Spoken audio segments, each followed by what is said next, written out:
So yun mga katapang, mayroon nga pala taga Bangko Sentral na pumunta kayo na sa bahay at dumating na nga sa kanila yung content na ginawa ko na saranggola gamit ang pera. So napag-usapan namin kanina about doon sa saranggola. So ngayon, ginawa ko itong content na to kasi gusto ko lang magbuliktari, gumawa ng salaysay. So unang-una, gusto ko lang magpakilala. Ako nga pala si Ronnie Swan, kilala sa pangalang Boy Tapang. So gusto ko lang po humingi ng sorry sa Bangko Sentral ng Pilipinas dahil dun sa ginawa ko na saranggola gamit ang pera. Hindi ko po intensyon na paglaruan ang pera kasi ako po ay galing po sa mahirap. So yung pera po ay malaking value sa akin, pinapahalagaan ko po yung pera. Ginawa ko lang po yung content na saranggola kasi po ay for entertainment purposes only.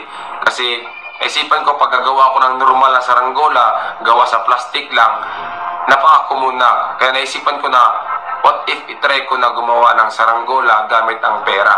So ngayon po, humingi po akong sorry kung nagawa ko po yun.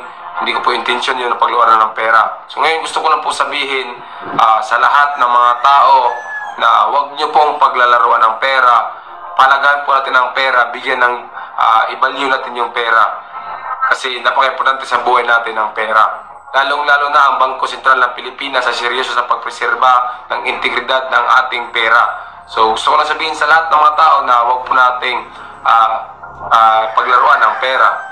Sa lahat po ng mga nag-reaction ng video ko, nag-repost ng video ko, pakibura na lang ng video na yon kung ayaw nyong maimbestigahan na pagkagaya ko. So diburahin nyo lang po yung video na yon para po maging malino sa lahat.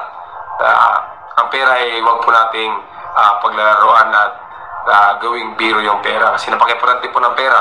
So humingi po ng sorry sa lahat ng mga viewers ko, sa mga supporters ko at siyempre lalo na sa Bangko Sentral ng Pilipinas.